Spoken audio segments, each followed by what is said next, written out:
Hello, good afternoon, everyone. I'm very happy to be here in Guernsey today. I want to thank Dinah, Laurence, Laura, Tony, the whole team at the Victor Hugo Society Center for making this event possible. It's always a pleasure to come to Guernsey, and I think in a way this is where it all begins for Adèle. This island, it's a place of great hopes and lost illusions, and above all, freedom. Freedom for her father, Victor Hugo, who found here a safe place, and freedom for Adèle herself, who, over the years she spent at Hauteville House, allowed herself to stop simply enduring the life she was supposed to live, and instead to live the life she had imagined. So much has been said about her, so many stories, so many legends that have clouded the truth. I, too, never looked deeper for years. In my mind, Adèle was just, the mad one. Until I discovered that she was someone remarkable, that she had lived and accomplished great things. But what did she actually do? I mean, besides being her father's daughter? Well, she too had to live in exile. She supported the choices of her father.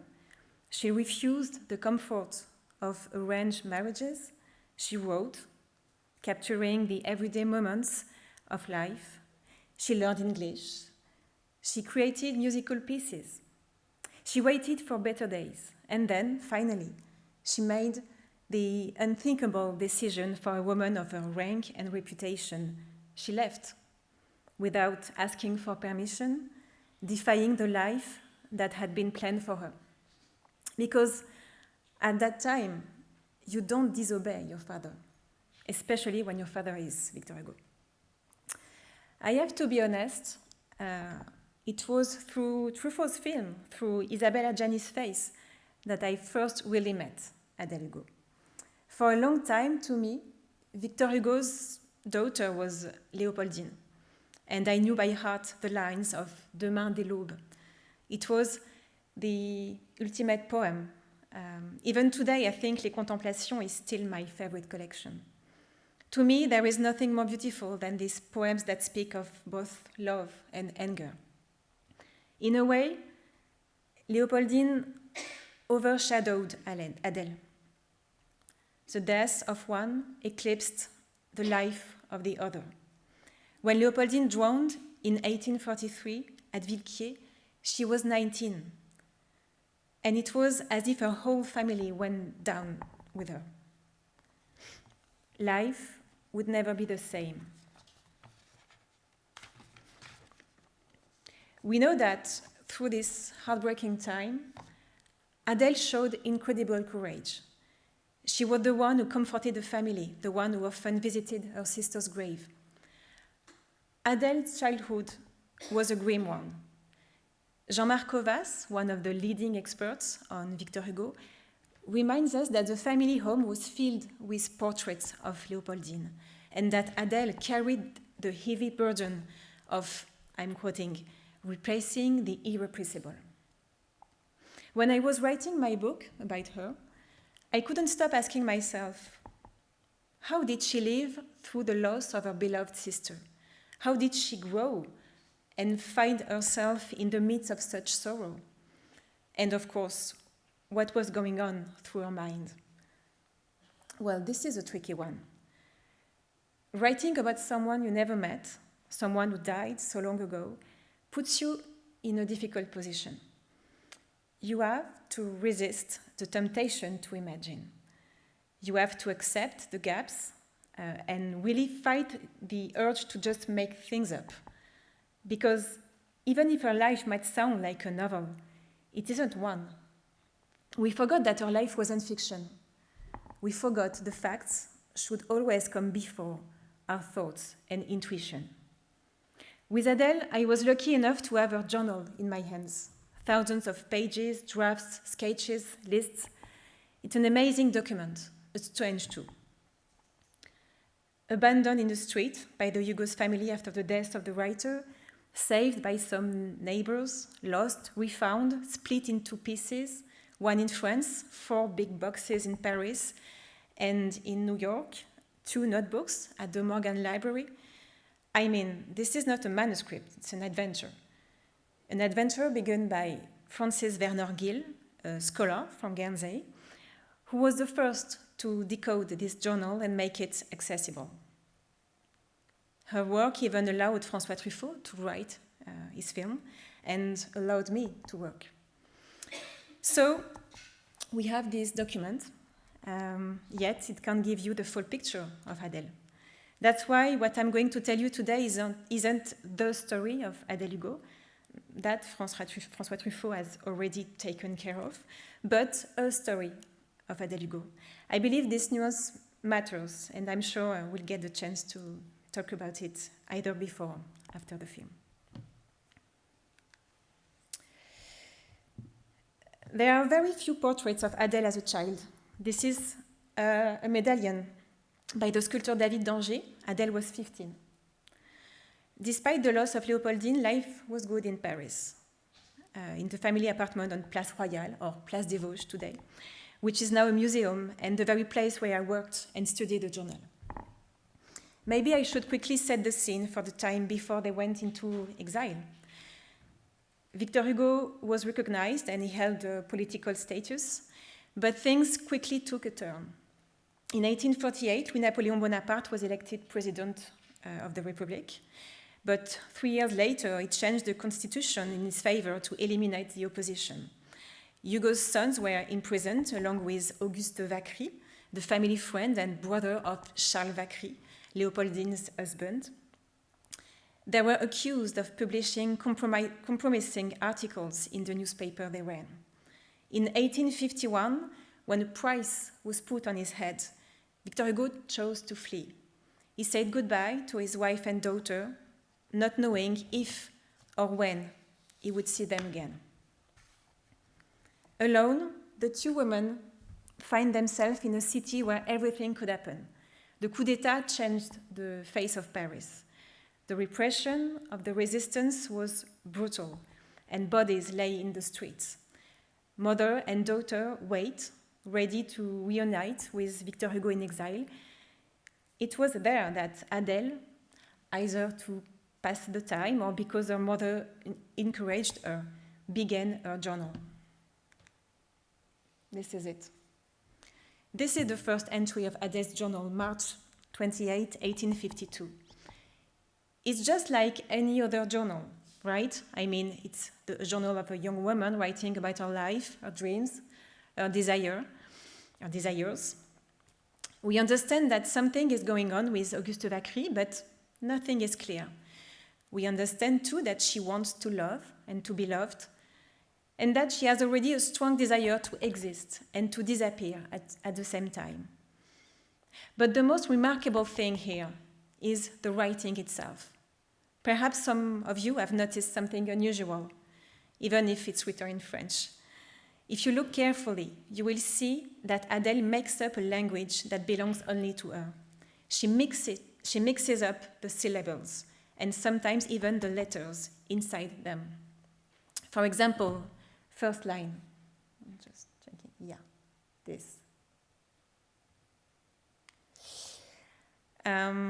Qu'est-ce qui pourrait rendre ce qui se passe en moi depuis quelque temps? Which means, thanks, Dinah, for a while now, something has been happening to me. Who could put it into words? Well, you can see that the third word, qui, this, you know, it's U-I-Q. It's not Q-U-I, okay? So this is it on the old page. Weird, isn't it? Well, it's just one example among many. Why is she doing that? To protect herself for curious readers, to make her writing even more intimate, or perhaps just for fun? So here's the first enigma. Anyway, decision has been made to go to England, not London, but Jersey. Adèle, who is 22, doesn't feel very excited about settling on this island, which is said to be wild, but she has no choice, and she misses her dad.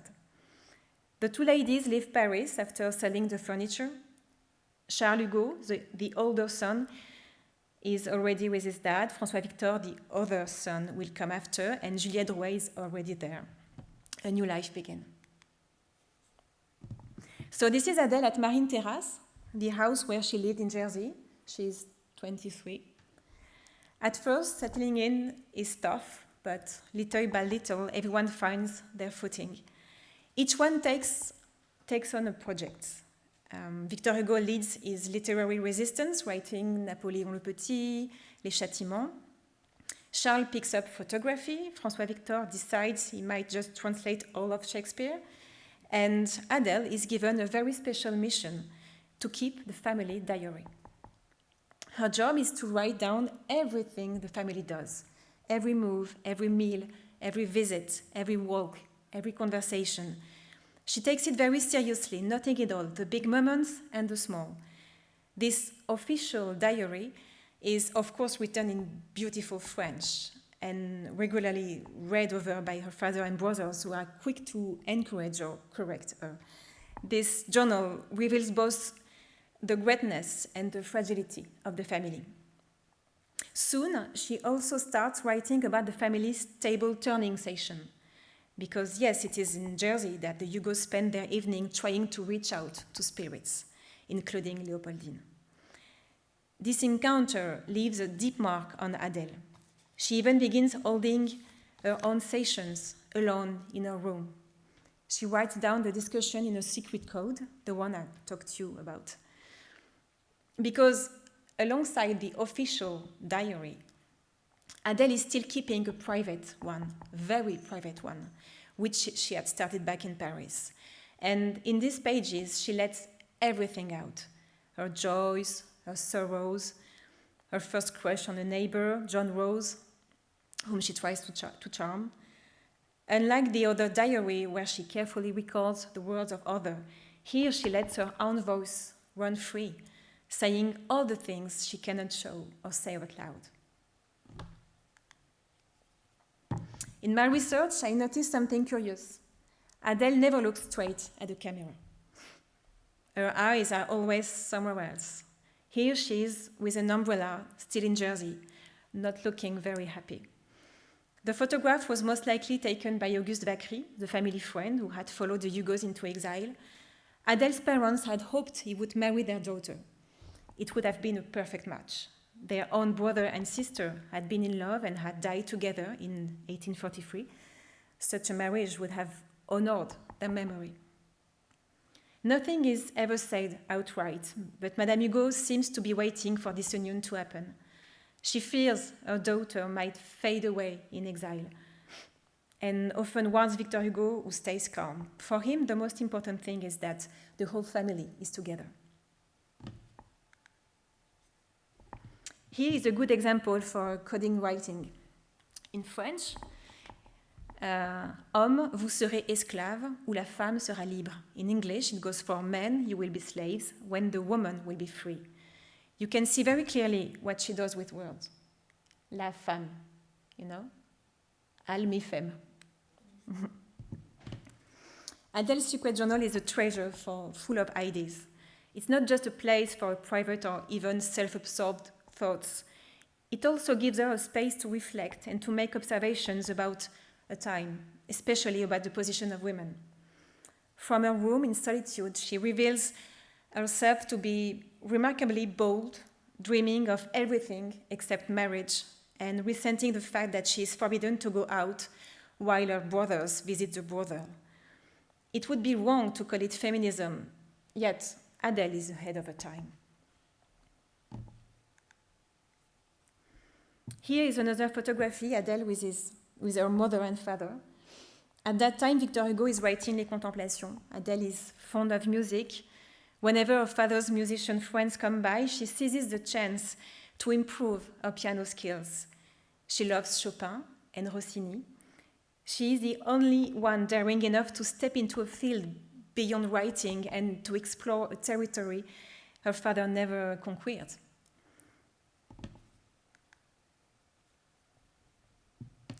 Because when it comes to writing, one has to measure up. Just observe the comments in the margin. This is Victor Hugo's writing. Oui, oui.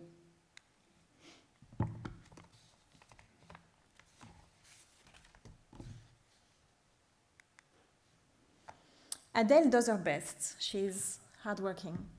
Since arriving in Jersey, she has been learning English on her own. Here is a sheet on which she wrote common daily expressions, and there are also these two sentences that caught my attention because they reveal a lot about her feelings. My child, you are naughty. My father, you are wicked.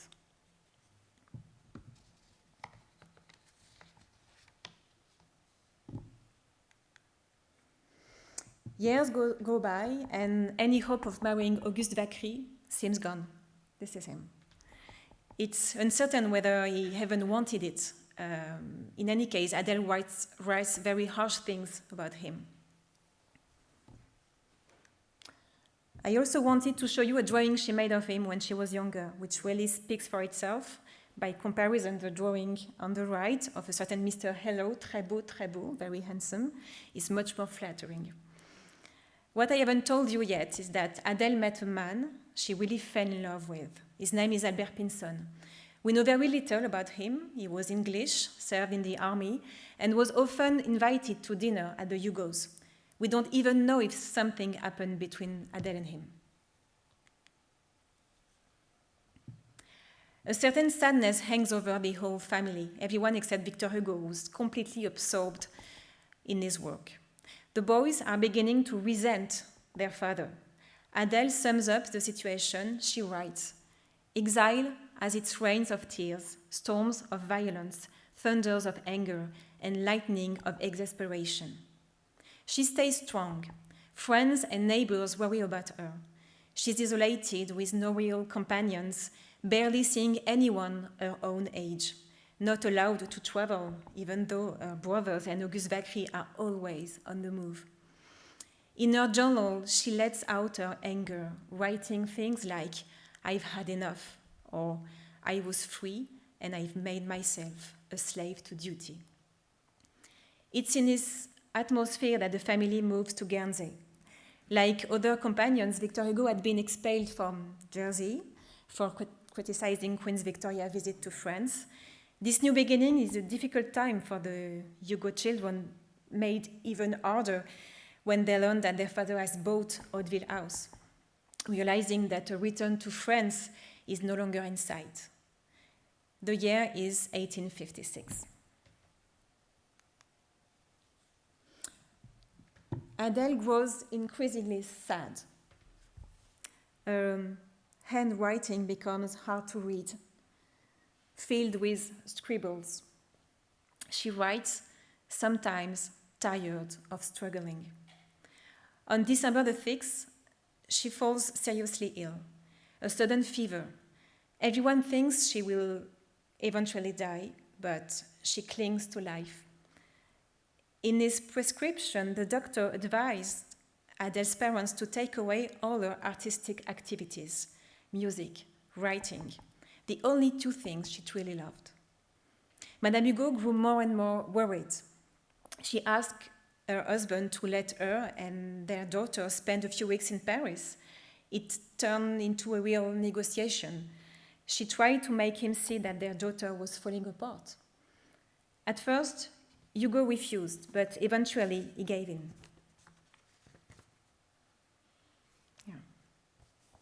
So, Adèle left for Paris with her mother, a few months of freedom.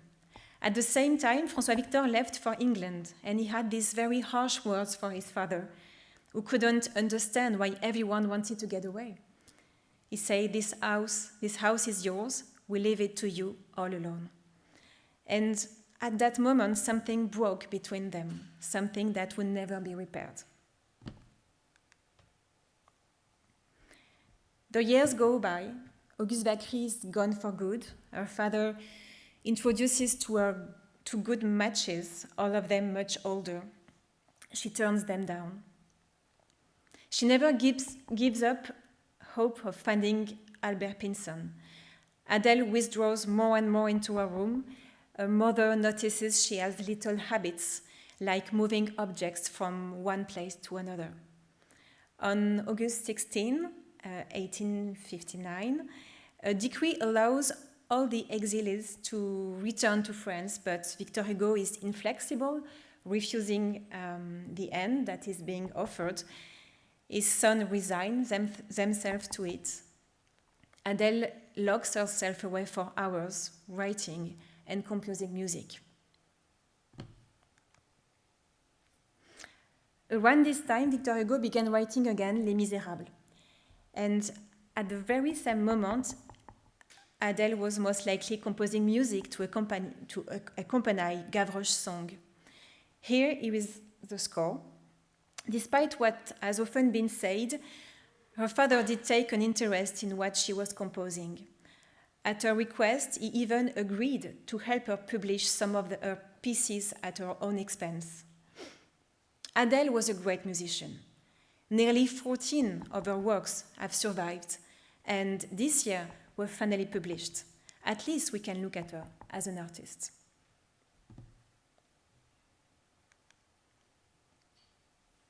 So this is the last photography of Adèle, taken 1 year before her escape. Her posture, her gaze, everything is so intense. And knowing what comes next, you can't help but wonder what's going on in her head. But, as I said, we don't have to do that. What we know for sure is that in the spring 1861, she went to the Isle of Wight with her lady.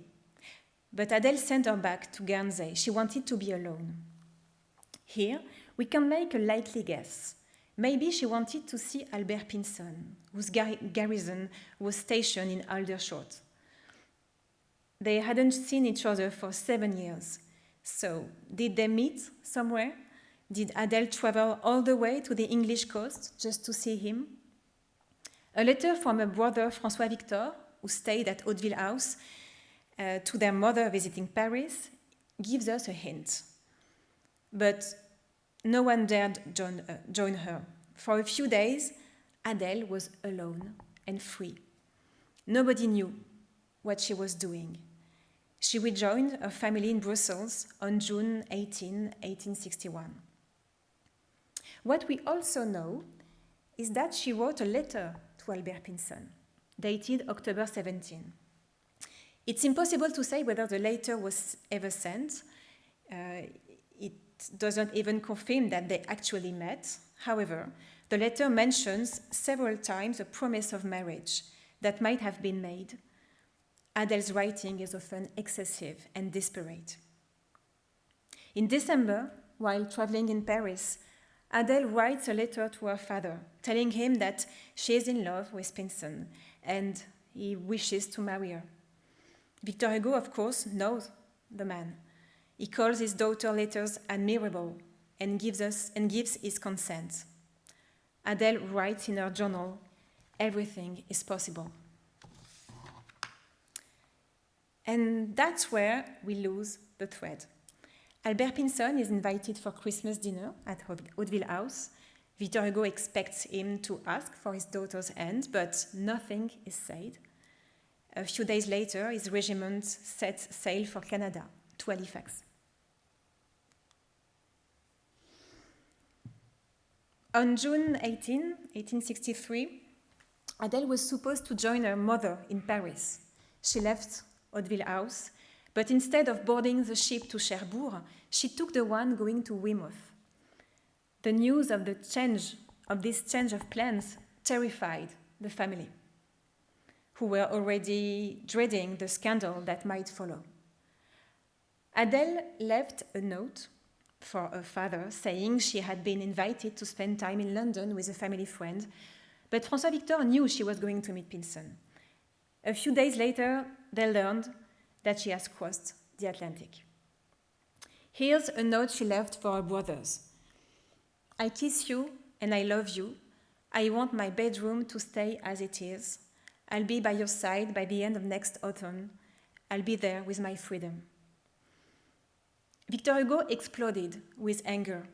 The brothers and their mother were more forgiving. After all, she was 33. Soon, Adèle announced that she had married Albert Pinson.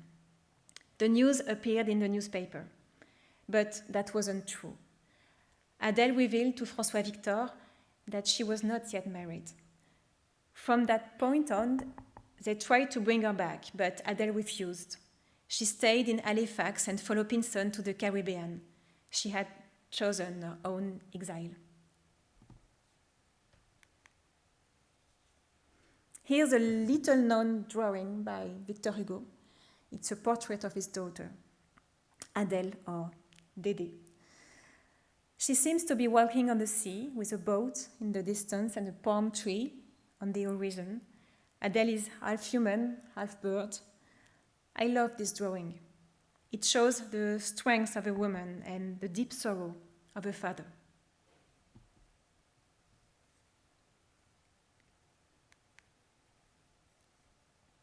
During my research, I had the pleasure of reading Mark Bostwich's book, In Pursuit of Love. He made an incredible discovery. He traced the descendants of Albert Pinson, who did indeed marry a woman named Catherine Roxburgh. These descendants possess a document. Here it is, a marriage license signed by Adèle Hugo and Albert Pinson at the Civil Affairs Tribunal office in London. The document is dated December 13, 1861. On that date, Adèle was in London with her mother. So, she really did see Pinson again. They were engaged. This is a key piece of information. It changes the whole story. It shatters the theory of erotomania, or madness.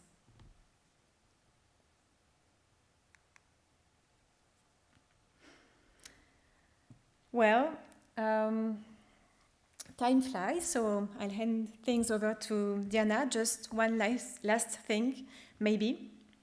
Here is the only letter Adèle ever wrote to her father from the psychiatric hospital. You may know that Victor Hugo found his daughter and brought her back to Paris in 1872. Mental health had deteriorated, and following the doctor's advice, he had her committed. She was 41 years old. She would remain there until her death in 1915. In this letter, she begs her father to come and get her. Victor Hugo visited her often, but he also lived at Hauteville House. As the years went by, Adèle received fewer and fewer visits. We don't know how she reacted when she learned her father's death, nor whether she was aware of the immense procession that accompanies this coffin to the Panthéon in Paris. We know nothing about her final years. She is buried in Villequier, near Léopoldine, and their mother. It's a story that has no end. Sorry, I put an H. So it's hard for me to conclude. I think Adèle was never forgiven for running away, for trying to live her own life, for taking the risk of leaving everything behind. I think it is time to read her now, not to judge her. Adèle's life was full of promise, yet it was a life disrupted and doubly ostracized. Too often she has been reduced to her madness, called erotomaniac, dismissed as a poor musician, and in the words of some biographers, marked by misogynistic comments. Gradually, time and memory tried to erase her, and yet she left her mark, the journal. I said at the beginning that this was a story about freedom. Yes, but Adèle's story is also a great story of love, of filial love, a father's love for his daughter and a daughter's love for her father. Perhaps they never fully understood each other, but they loved each other all the same. I wanted to show you this note from Victor Hugo, which I won't comment on. Adèle had it in one of her notebooks. I'm going to translate.